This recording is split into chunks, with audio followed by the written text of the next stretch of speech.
शुरू करते हैं जी।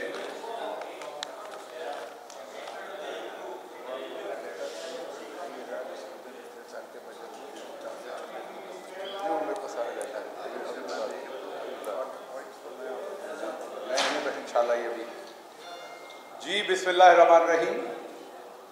शुरू अल्लाह के नाम से और हमारे प्यारे नबी मोहम्मद मुस्तफ़ा सल्लल्लाहु अलैहि वसल्लम के ऊपर लाखों दरूद और सलाम भेजने के साथ आप सब दोस्तों की तशरीफ़ आवरी का शुक्रिया।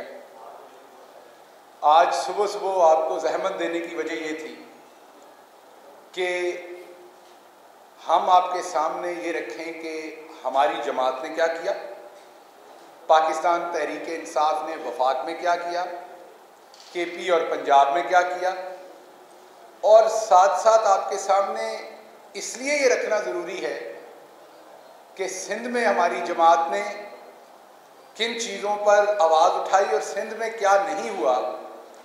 ये इसलिए कि ये तनकीद बराए तनकीद नहीं है।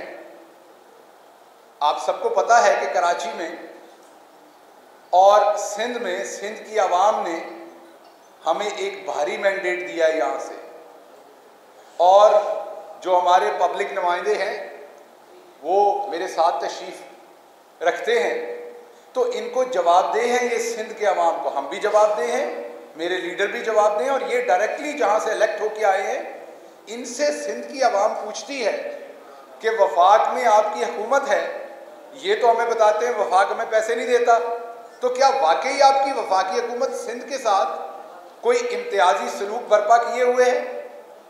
आप लोग आवाज़ क्यों नहीं उठाते सिंध की?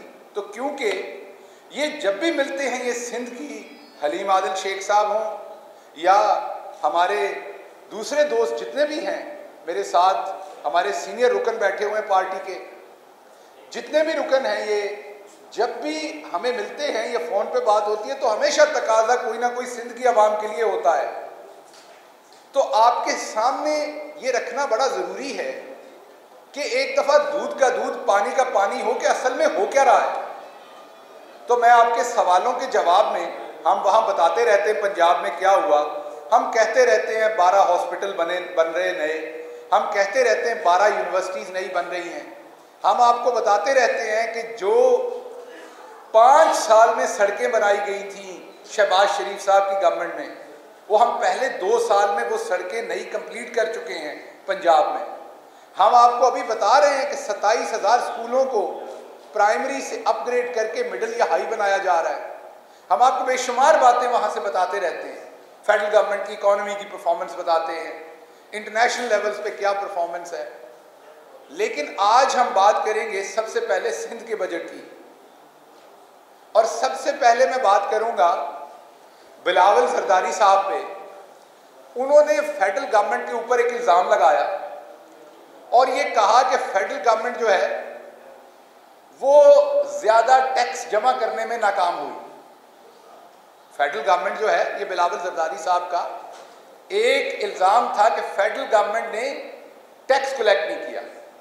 सबसे पहले तो ये मैं आपको बता दूं कि बिलावल जरदारी साहब को फेडरल गवर्नमेंट के टैक्स पूरे, यार ये ज़रा खामोशी रखिए प्लीज़, पीछे भी कैमरों के, और मेहरबानी करके ये जो दोस्त पीछे खड़े हैं आप भी खामोशी रखिए प्लीज़।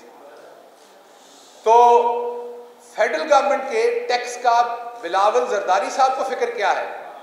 वो फिक्र ये है कि 57.5% जो भी टैक्स कलेक्ट होता है फेडरल गवर्नमेंट में, उसका 57.5% सूबों को आना होता है, और सूबों को अवाम के नाम पे आना होता है 18वीं तरमीम के बाद।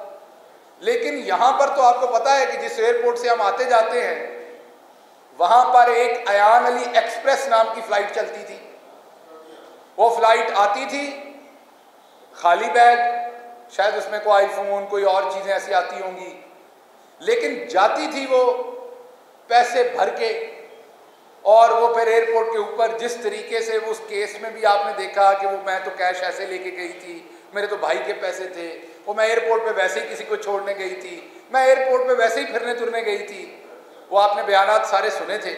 तो ये बाहर चला जाता था सारा पैसा, और जो रही सही कसर थी वो जरदारी साहब अपने जहाज़ में डाल के जो 52 ट्रिप्स पे गए वो जो 5,200 अरब सिंध के अवाम के नाम पे पैसा आया, उसमें से आधे से ज्यादा तो ये ले उड़े।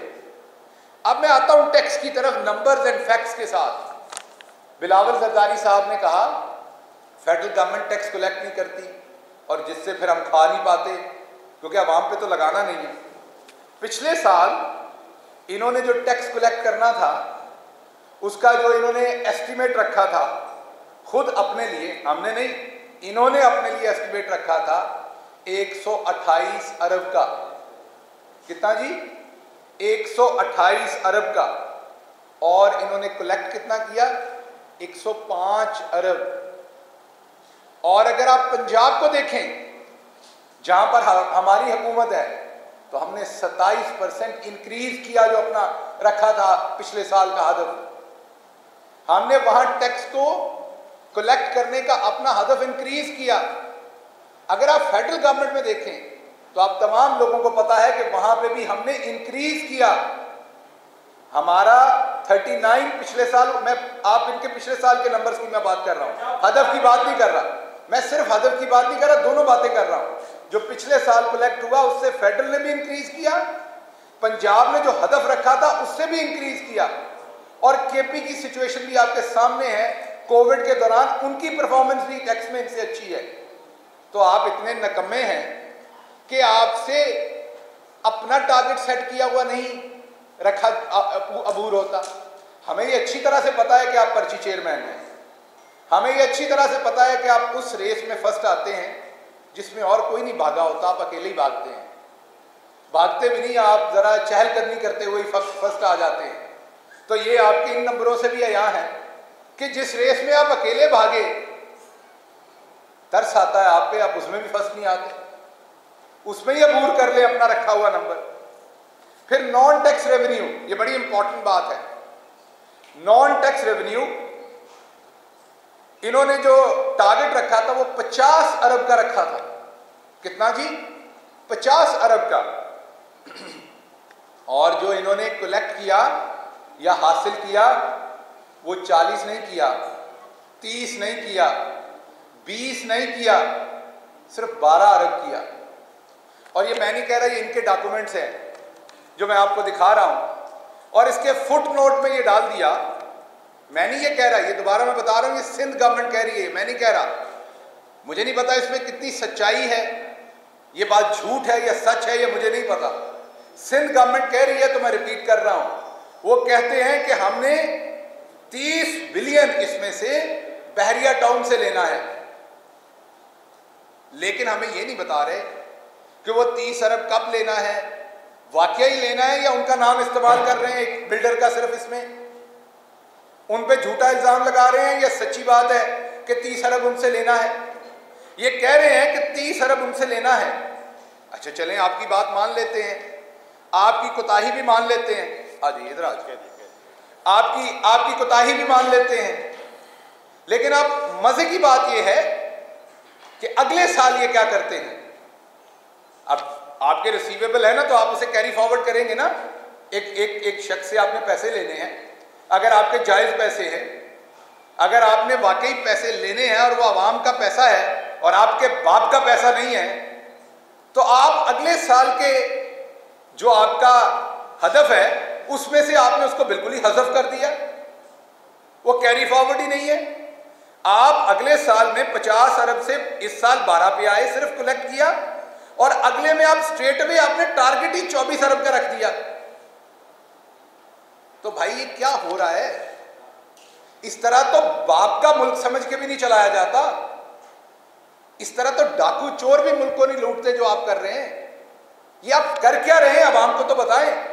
एक तरफ आप कह रहे हैं फेडरल गवर्नमेंट हमें टैक्स कलेक्ट नहीं पूरा कर पाती और हमें हिस्सा कम देती है, और दूसरी तरफ आपकी अपने हालात ये हैं, तो क्या सिंध की आवाम की कोई आवाज नहीं उठाएगा?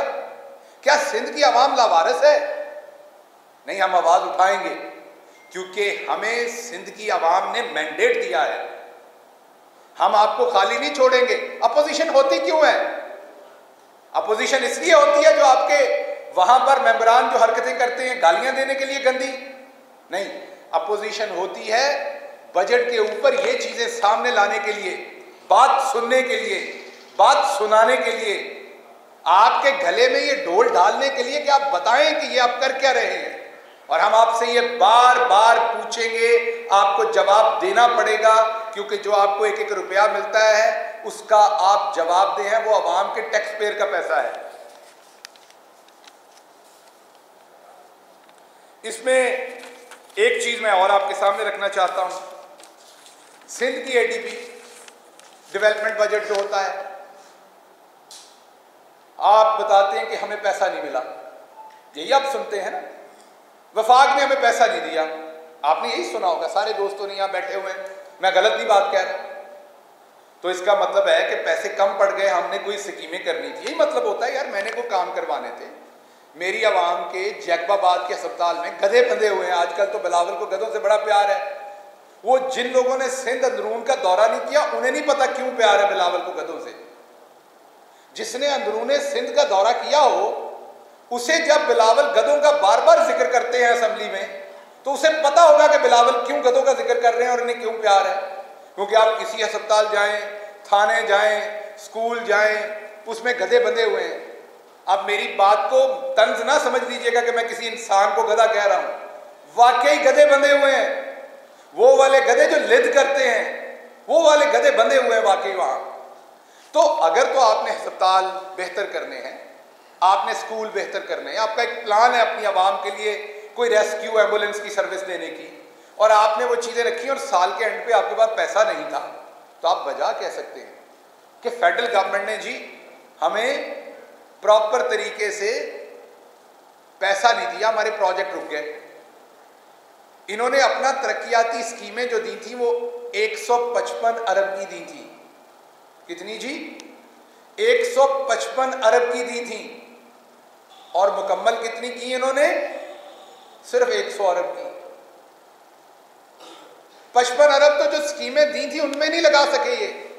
मतलब इतने नकम्मे और नाहल हैं कि जो खुद से कहा कि हमने ये काम साल के अंदर करना है और उसके पैसे रखे और इनके पास पैसे मौजूद थे, ये 155 अरब में से सिर्फ 100 अरब खर्च कर सके हैं।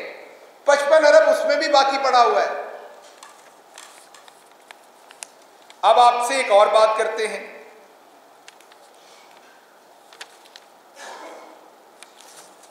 आपको जैसे मैंने कहा कि इन्होंने कहा हमारे पास पैसे नहीं थे, बार बार ये बात आपने बिलावल जरदारी के साहब से सुनी, आपने मुराद अली शाह साहब से सुनी।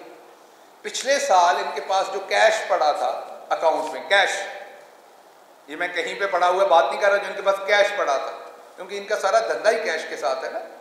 तो जो यहां कैश पड़ा था वो 30 अरब पड़ा था, वो 30 अरब कैश पड़ा था।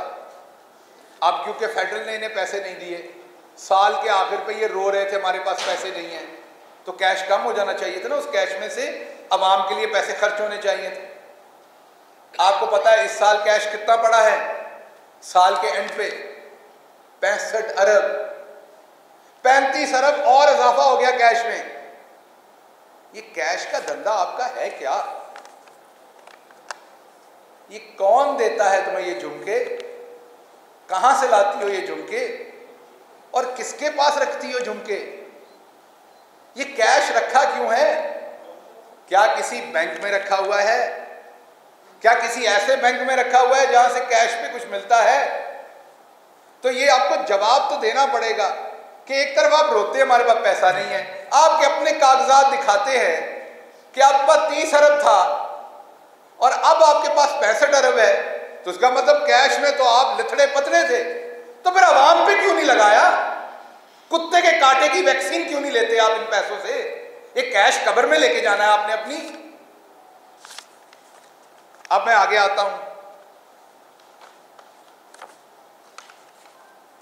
इन्होंने सिंध पुलिस, अक्सर तकाबली जायजा लेते हैं, सिंध पुलिस की क्या हालत इन्होंने की हुई है मेरे से ज्यादा आप जानते हैं, आप लोग स्टोरीज भी करते हैं। सिंध पुलिस के लिए इन्होंने 102 अरब रखे, क्योंकि पुलिस इतना जबरदस्त काम कर रही सिंध में। उनके पास गाड़ियां, इक्विपमेंट, वायरलेस, इन्वेस्टिगेशन का सारा काम इतना जबरदस्त है पूरे सिंध में कि पैसे बच गए, लगा नहीं सके। ये 102 अरब रखा और सिर्फ 93 अरब खर्च किया। ये मैं नहीं कह रहा, इनके डॉक्यूमेंट कह रहे हैं। ओ भाई क्यों नहीं खर्च किया? कहां थे आप लोग?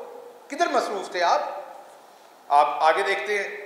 एग्रीकल्चर, पानी चोरी की बात करते हैं, हारी की बात करते हैं, किसान की बात करते हैं।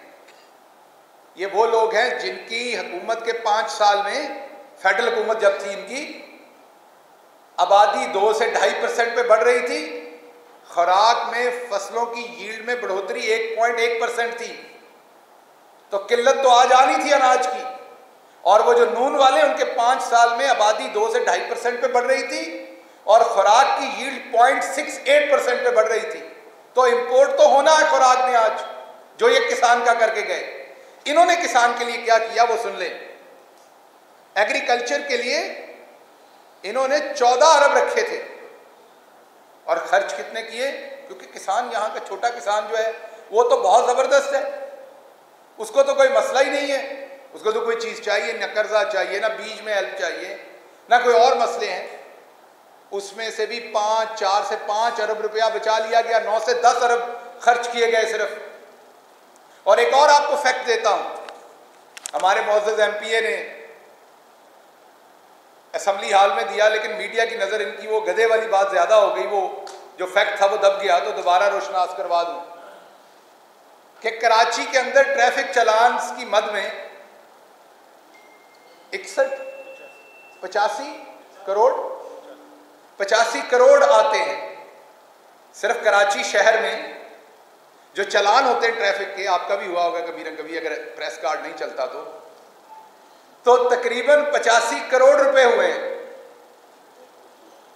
और पूरे सिंध में जहां हमने हमेशा सुना बड़े बड़े वडेरे, लैंडलॉर्ड, जागीरदार हैं, वहां पर पूरे सिंध की जो एग्रीकल्चर है उससे टैक्स जो कलेक्ट हुआ वो 61 करोड़ है।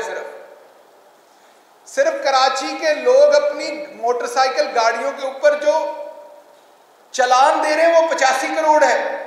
और ये सारे वडेरे जो एग्रीकल्चरल टैक्स दे रहे, मैं गरीब हारी की और उसकी बात नहीं कर रहा, उसको तो टैक्स लगाना नहीं चाहिए, छोटे जिम्मेदार से क्या टैक्स लेना है उसको। मैं ये सारे मगरमच्छों की बात कर रहा हूं। इन्होंने पूरा टैक्स जो दिया है साल का वो 61 करोड़ है और उसी एग्रीकल्चर के लिए रखा जाता है 14-15 अरब और खर्च किया जाता है 10 अरब। आगे चलते हैं सब्सिडीज। बड़ा रौला डालते हैं ना बेनजीर इनकम सपोर्ट प्रोग्राम का, हम गरीब को पैसा देते हैं, हम ये करते हैं। 700 अरब रुपया फेडरल गवर्नमेंट ने सब्सिडीज में रखा है। कितना जी? 700 अरब, जिसमें से फेडरल गवर्नमेंट सिंध की आवाम को भी एहसास प्रोग्राम हो या दूसरे बिजली के प्रोग्राम हो, सब में वो सब्सिडी उनके हिस्से से ज्यादा मिल रही है। एहसास प्रोग्राम में आबादी के लिहाज से 22% हिस्सा बनता था, लेकिन जो डिस्पर्स किए गए वो 32% किए गए। क्यों? एहसान नहीं, सिंध के अवाम हमारे भाई हैं, हम हैं, इसलिए कि यहां गुर्बत ज्यादा है अंदरूनी सिंध में, तबाह ज्यादा किया इसको इन्होंने। 13 साल हो गए इनको यहां पर, और उससे पहले भी लूट मार करते हुए।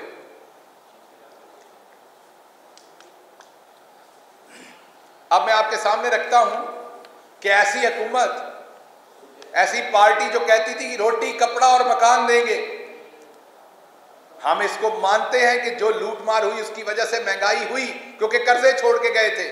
उसमें जब फेडरल हुकूमत 700 अरब रुपए की सब्सिडीज दे रही है, सिंध हुकूमत का कारनामा देखिए जरा, सिर्फ 12 अरब रुपए की जो सब्सिडीज है वो सिर्फ 12 अरब रुपए की दी गई है। और ये कोविड के दौरान है, जब पंजाब हो, भले केपी हो, भले फेडरल गवर्नमेंट हो, जब लोगों को कैश भी दिया गया, लोगों के छोटे मीटर्स के ऊपर बिल भी 3-3, 6-6 महीने के दिए गए। उस साल में इनके हालात देख लें कि सिर्फ 12 अरब सब्सिडी दी और दूसरी तरफ फेडरल ने 700 अरब दी। और ये यहां बूथे लगाते हैं, पंजाबी में हम बूथा कहते हैं शक्ल को, ये अपने बूथे लगाते हैं। जब एहसास प्रोग्राम का पैसा बट रहा होता है उस 700 अरब में से, ये सिर्फ 12 अरब रख के अपने बूथे लगाते हैं, शक्लें लगाते हैं कि हम पैसा दे रहे हैं। असल इनकी असलियत ये है, ट्रांसपोर्टेशन, कराची आया हूं पहले भी, अभी भी आया हूं, जो आलीशान ट्रांसपोर्टेशन यहाँ पर है कि आप एयरपोर्ट से 15 मिनट के अंदर कहीं भी पहुँच जाते हैं। यहाँ जो ऑरेंज ट्रेनें चल रही हैं, जो मेट्रो ट्रेनें चल रही हैं, मैं उन पे भी कोई फ़ख्र नहीं कर रहा जो यहाँ चल रही हैं, क्योंकि उन्होंने भी कमर तोड़ी हुई है, लेकिन कुछ तो बेहतर ट्रांसपोर्ट हो सकती थी ना। उधर भी पैसा खाने का इंतज़ाम किया गया, वो ट्रांसपोर्ट वहाँ भी बहुत सस्ते में आ सकती थी। लेकिन मैं इनकी आपको करतूत बता रहा हूँ कि ये क्या कर रहे हैं। आप सबको पता है कि ट्रांसपोर्ट कितना बड़ा मसला है, ये मुझे बताने की ज़रूरत नहीं है। ट्रांसपोर्ट के लिए रखा गया 539 मिलियन और खर्च कितना किया गया, इसमें खर्च किया गया सिर्फ 311 मिलियन।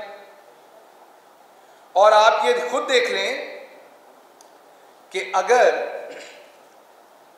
पंजाब से आप, मैं माजरत चाहता हूं, 5 अरब रखा गया और खर्च किया गया 3 अरब। पंजाब की सिर्फ ऑरेंज ट्रेन की सब्सिडी साल की 12 अरब है। माफ कीजिएगा। पंजाब में जो 3 मेट्रो है उनकी सब्सिडी 10 अरब के करीब है। वो दुरुस्त नहीं है मॉडल, मैं मानता हूं, वो भी लूट मार करके गए हैं। लेकिन आप देखें कि दूसरे सूबे ट्रांसपोर्ट पे क्या लगा रहे हैं। बीआरटी को देख लें, वहां सब्सिडी नहीं है लेकिन ट्रांसपोर्ट कैसी है। वो एक बेहतर मंसूबा है, लेकिन उसे मीडिया की नजर किया गया क्योंकि हमारे वो दोस्त उसे सही तरीके से मीडिया में प्रोजेक्ट नहीं कर सके। वो सिर्फ एक बीआरटी नहीं थी, पूरे शहर का प्लान था। लेकिन आपके सामने यहां ट्रांसपोर्ट के लिए क्या किया जाता है। उसके बाद 18वीं तरमीम आपको याद है। 18वीं तरमीम का मकसद ये था कि डेवोल्यूशन ऑफ पावर हो, पैसा वफाक से सूबों के पास आए, सूबे उसे लोकल बॉडीज को दें ताकि आवाम की तरक्की हो। लोकल बॉडीज को इन्होंने जो पैसा दिया वो आपके सामने रखता हूं।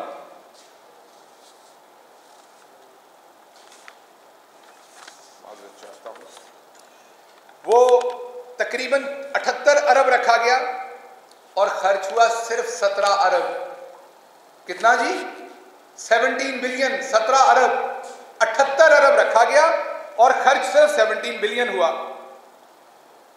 और जो फेडरल गवर्नमेंट से इन्हें बजट आता है, जो पैसा मिलता है, उसका सिर्फ 10% था ये जो इन्होंने रखा था, और फिर भी खर्च नहीं किया। हेल्थ सर्विसेज,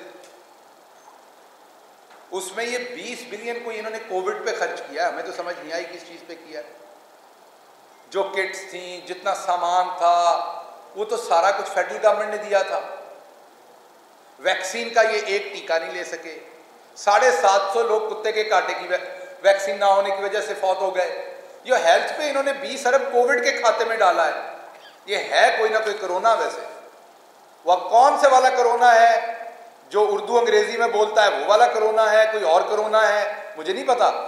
है कोई ना कोई कोरोना है, या तो कोई स्टैनफोर्ड से पढ़ा लिखा कोरोना है, कोई ना कोई कोरोना है।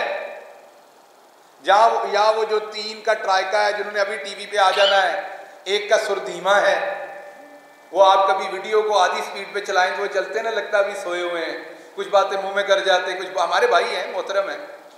और एक का सुर 1.5 पे है, उन्होंने तेज चलना होता है। तो तीनों तरह का सुर रखे हुए हैं इन्होंने।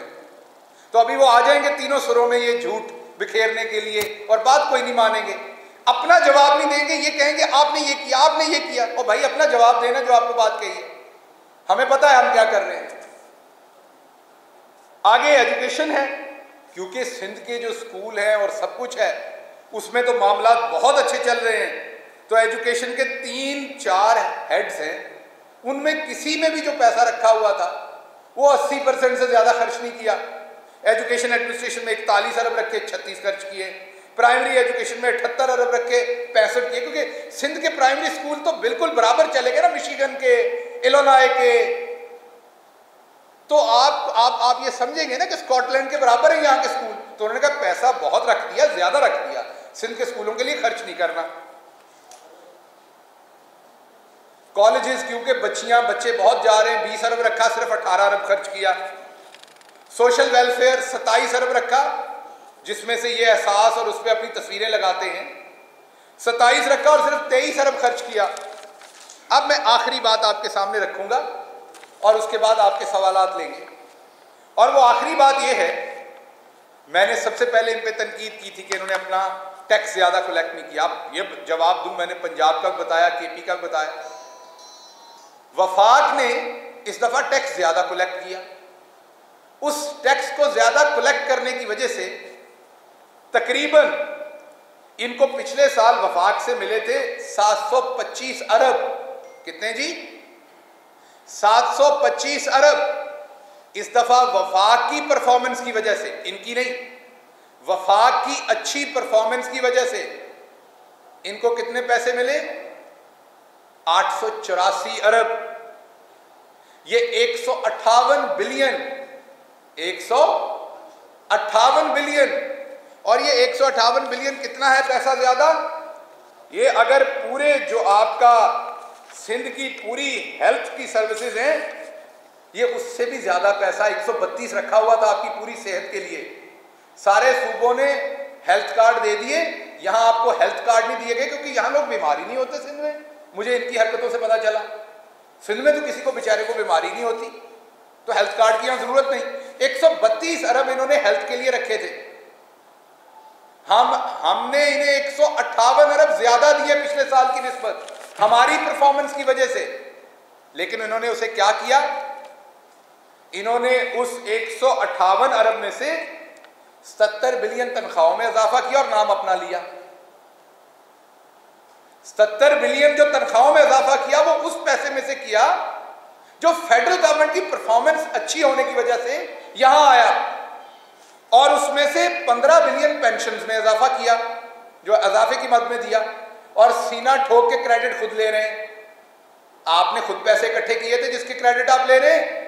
तो मैं सिंध की आवाम को बता रहा हूं कि जो आपके सर के ऊपर से पैसे फेंक रहे हैं तनख्वाहों में इजाफे के, ये फेडरल गवर्नमेंट ने इनको दिए अपनी परफॉर्मेंस बेहतर करके, तो ये उस पैसे में से दे रहे हैं।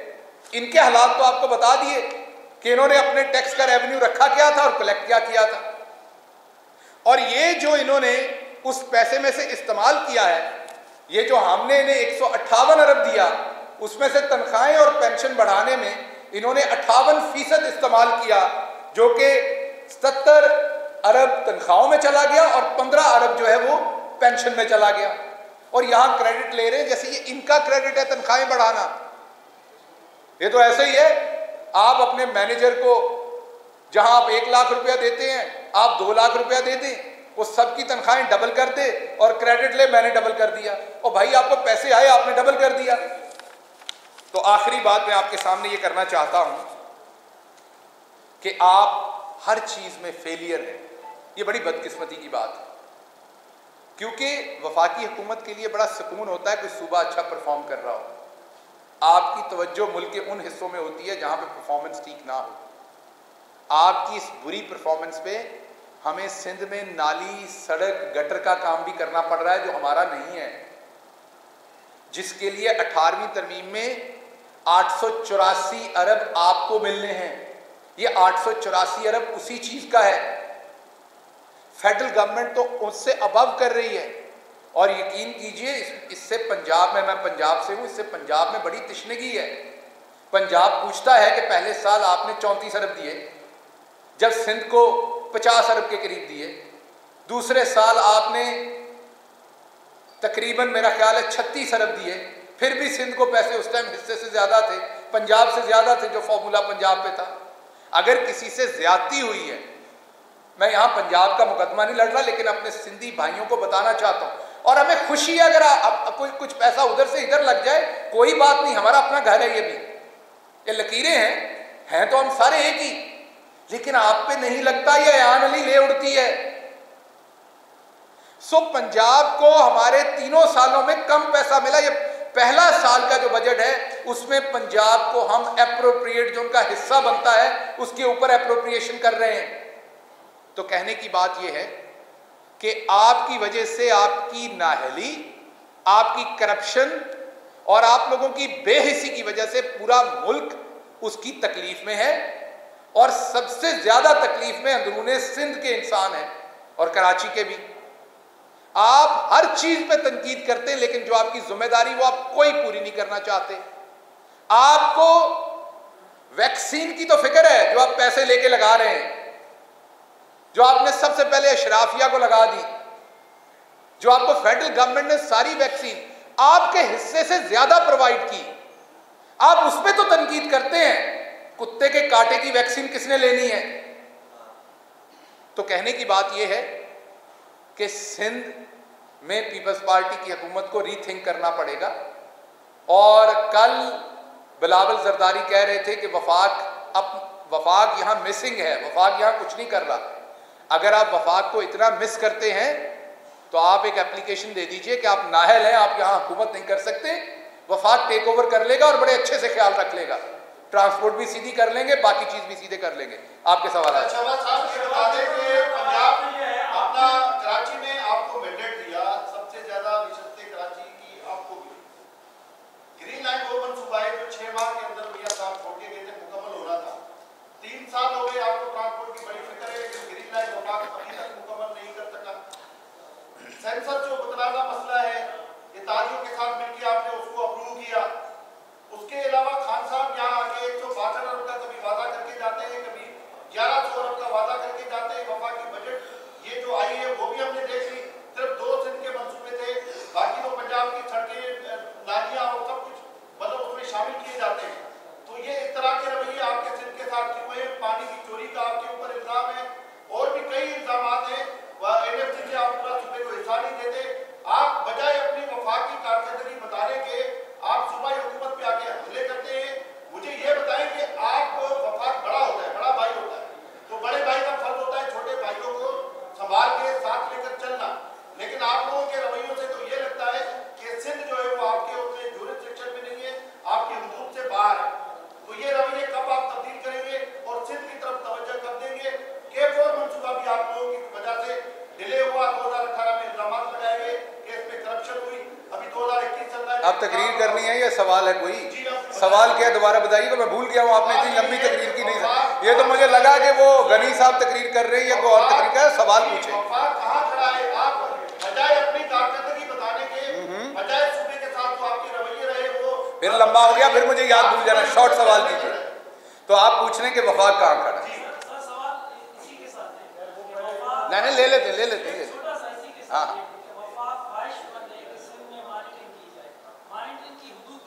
अच्छा देखिए, पहली बात तो ये है कि आप क्योंकि यहाँ रहते हैं और आप इन्हीं की तकरीरें सुनते हैं, तो आपके सवाल में भी मुझे वही झलक आई। लेकिन सवाल पूछना आपका हक है, आप कुछ भी पूछ सकते हैं।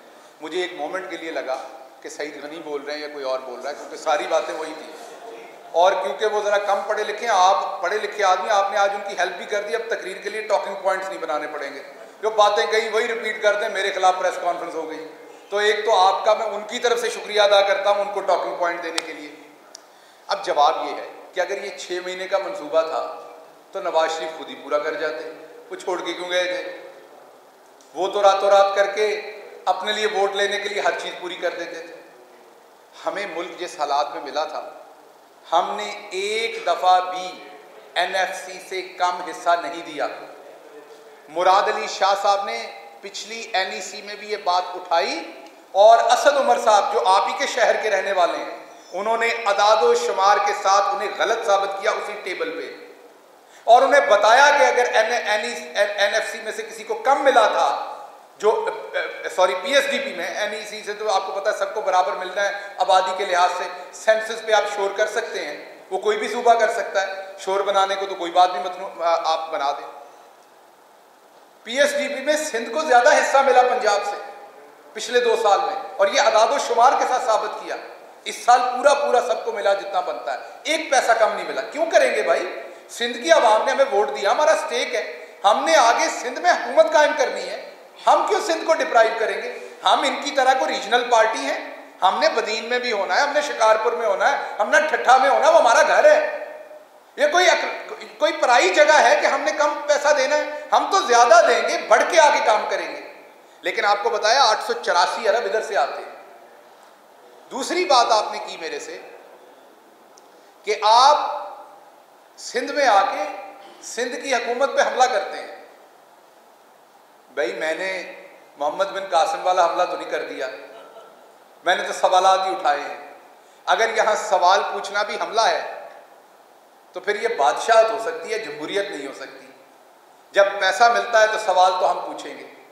और अगली बात आपने की कि कंट्रोल किस हद तक करेंगे, मॉनिटरिंग का कंट्रोल। देखिए जो पैसा तो हमारा है, हम इनको कैश नहीं देंगे। लड़ाई यही है कि हमें कैश दें, लड़ाई यही है कि हमें कैश दें। हम इन्हें कैश बिल्कुल नहीं देंगे, बार बार बता चुके हैं। जो इनके 18वीं तरमीम के बाद जो कानूनी तौर पर पैसा अजाफी आके फेडरल गवर्नमेंट यहाँ गटर सड़क सब कुछ ठीक कर रही है, वो इनको दे दें ताकि फिर आयान अली ले जाए। ये हम काम नहीं करेंगे, बिल्कुल नहीं करेंगे। खुद वो प्रोजेक्ट करेंगे, भले देर से कर लें, कुछ तो लगेगा ना। रही बात आपकी पानी की चोरी की, देखिए इल्ज़ाम लगा देना कोई किसी पे भी बड़ा अच्छा है। मैं कह दूं केपी ने चोरी कर लिया, फलां ने चोरी कर लिया। इन्होंने तमाम बैराजेस का विजिट किया, ये कहीं पे वो चोरी नहीं दिखा सके। आप लोग एक वफ्त बना लें, मैं अभी आपको कह रहा हूं जर्नलिस्ट, अपने साथ एक कोई पानी का जो एक्सपर्ट है उसको रख ले। मैं आपका पंजाब हुकूमत की तरफ से आप मेहमान होंगे। जिन जिन बैराजेस पे आपने दौरा करना है, मोहसिन लगारी साहब हमारे जो इरिगेशन के वहाँ मिनिस्टर हैं वो आपको साथ लेके जाएंगे। और अगर आप खुद से जाना चाहते हैं बगैर बताए तो आप मुझे बता दीजिए, वहाँ पहुँच के फ़ोन करें और मुआयना करें।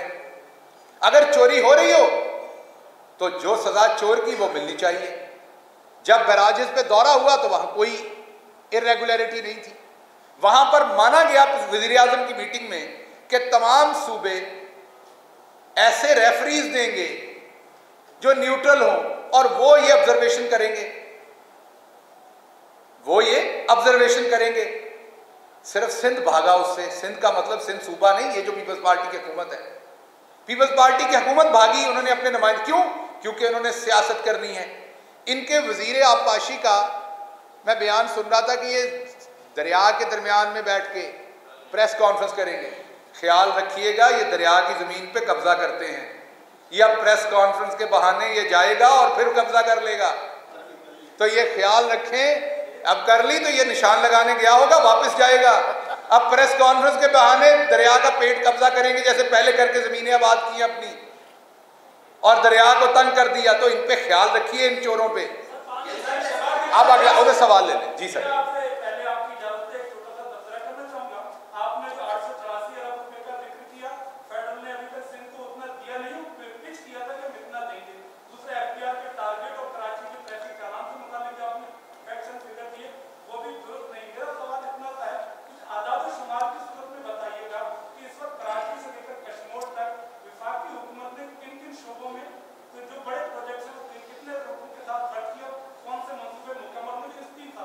मैं कुर्बान जाऊँ आपके सवाल पे। अब इतना आदाद-ओ-शुमार अगर मैं बता दूँ तो आइंस्टाइन के नाम पे तो मेरा नाम रख दिया जाना है भाई। इसके लिए तो मैं कोई किताब लेके आऊँ प्लानिंग की, को आपके साथ बात करूँ? नहीं, ये तो आपने एक ऐसा सवाल किया कि जो मेरा ख्याल है कोई भी मिनिस्टर, शायद फाइनेंस मिनिस्टर भी ना जवाब दे सके। सामने आपको चीज़ें, हज़ारों प्रोजेक्ट्स हैं। आप कह रहे हैं कराची से कश्मीर तक हर प्रोजेक्ट, अच्छा कश्मीर तक हर। देखिए बात यह है, सिंध में अगर आप सिर्फ सिंध की बात करें तो जो प्रोजेक्ट सिंध ने दिए, ये मैं दोबारा आपको मजे की बात बता रहा हूं। एनईसी की मीटिंग में आपके फाइनेंस की तरफ से जो आपके बैठते हैं बड़े सीनियर मेंबर हैं, हमारे निसार खोड़ो साहब, उनको असद उमर साहब ने कहा कि आपका कोई ऐसा प्रोजेक्ट जो लाए और हमने अप्रूव ना किया। उनको ये पूछा गया, मैं मौजूद था वहां, कि आपका कोई ऐसा प्रोजेक्ट नहीं। मंसूबे तो मैं कोई भी ले जा सकता, वहां अप्रूव करना पड़ता है ना लॉजिक के साथ। आप लॉजिक देते हैं तो वो गलत और सही होता है। तो उन्होंने कॉन्टेस्ट नहीं किया असद उमर साहब का उस प्लेटफॉर्म पे इस्तदलाल। उन्होंने सिर्फ एक बात की कि हमारा मंसूबा लेट लाए थे, जो डेडलाइन थी उसके बाद आया था। तो असद उमर साहब ने कहा फिर आपका कसूर है ना, काम आपको करना पड़ना था। तो हुजूर जो ये लेके आते हैं, जो ये मांगते हैं हम देते हैं, लेकिन ये काम तो कर रहे हैं, तो सोए रहते हैं। मुझे लगता था साईं कायम अली शाह होते थे, वो तो इनसे बेहतर थे। अब मैं कंपेयर करता हूं तो इन्होंने तो बेड़ा ही गर्क कर दिया। अगला सवाल।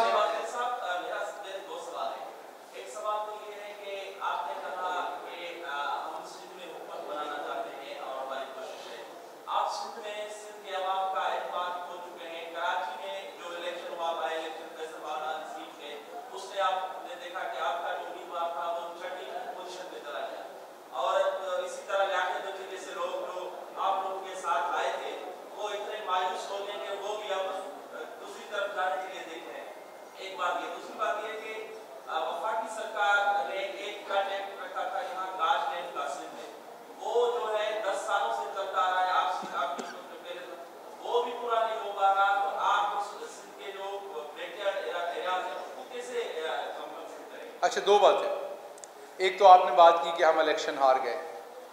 देखिए, उस इलेक्शन पे हमारे तबसरे को साइड पे रख लीजिए, नून का तबसरा ले लीजिए, दूसरी जमातों का ले लीजिए। सब ने कहा कि सिंध सरकार ने धांधली की। वहाँ जीतने वाले उम्मीदवार के कितने वोट थे? 13,000 आई थिंक जी, 16,000। इतने वोटों के ऊपर यूनियन काउंसिल का नाज़िम बनता है, जितने में एमएनए बना डाला है। कहने की बात यह है, वो मंदुखेल साहब एक अच्छे आदमी हैं, मैं उनके खिलाफ बात नहीं कर रहा। उनको तो जो इन्होंने करके दिया, उन्होंने खुद क्या करना था? खुद तो वो शरीफ आदमी है, आपने टीवी पे भी देखा।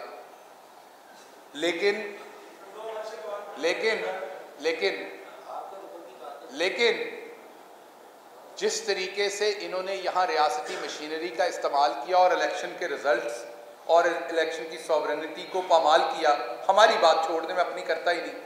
इनके अपने एलाइज की बात सुन ले, मुस्लिम लीग नून की सुन ले, ये तो इकट्ठे हैं ना, एक कलब दो जान की कश्मकश में है ये तो वो क्या कहते हैं इस इलेक्शन पे? तो इसके ऊपर आप ये प्रेजेंट करें कि हमने एतमाद खो दिया है सिंध की अवाम का, तो आप मुझे गुस्सा नहीं करना, आप मेरे भाई हैं। आप मुझे वो वाली मासी लगती हैं मोहल्ले में जो कि अच्छी खासी चलती हुई शादी को तलाक करवाने पे लगी होती है। आखिरी सवाल लूंगा, उसके बाद निकलना है। अब सामने वाले भाई ऐसा ना करें आप सामने वाले भाई। जी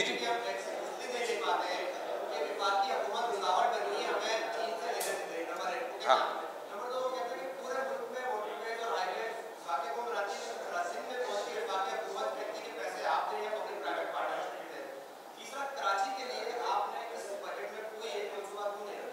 अच्छा, 2 से 3 बातें।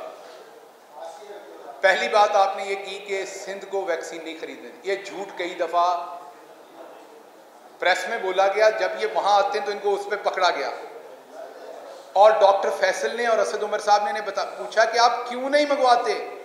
कोई इजाजतनामा चाहिए ही नहीं, कोई इजाजतनामा नहीं चाहिए। एक चीज की इजाजतनामा चाहिए नहीं तो हम रोक कैसे सकते हैं? इन्हें बार बार बताया गया, मैं मौजूद था, आज से 4 महीने पहले भी इन्हें बताया गया। डॉक्टर फैसल ने कहा कि हेल्थ एक सूबाई काम है और हम पंजाब को भी कहते हैं। मुझे नहीं पता पंजाब और केपी ने खरीदी है कि नहीं, मैं ऐसे आपसे झूठ बोल दूं, ये वाली बात मेरे पास फैक्ट नहीं है।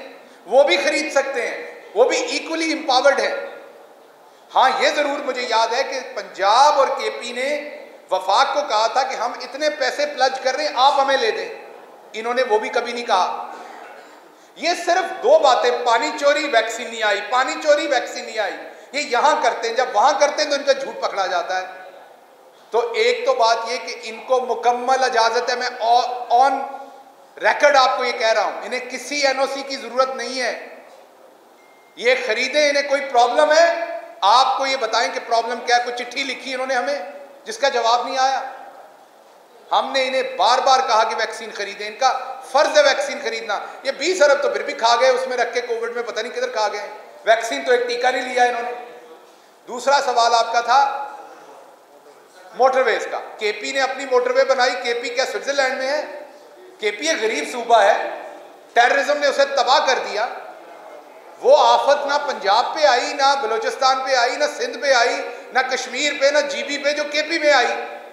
उसके बावजूद वो अपनी मोटरवे बना सकते हैं। पंजाब को भी बनानी चाहिए, सिंध को भी बनानी चाहिए, उनसे बेहतर सूबे हैं।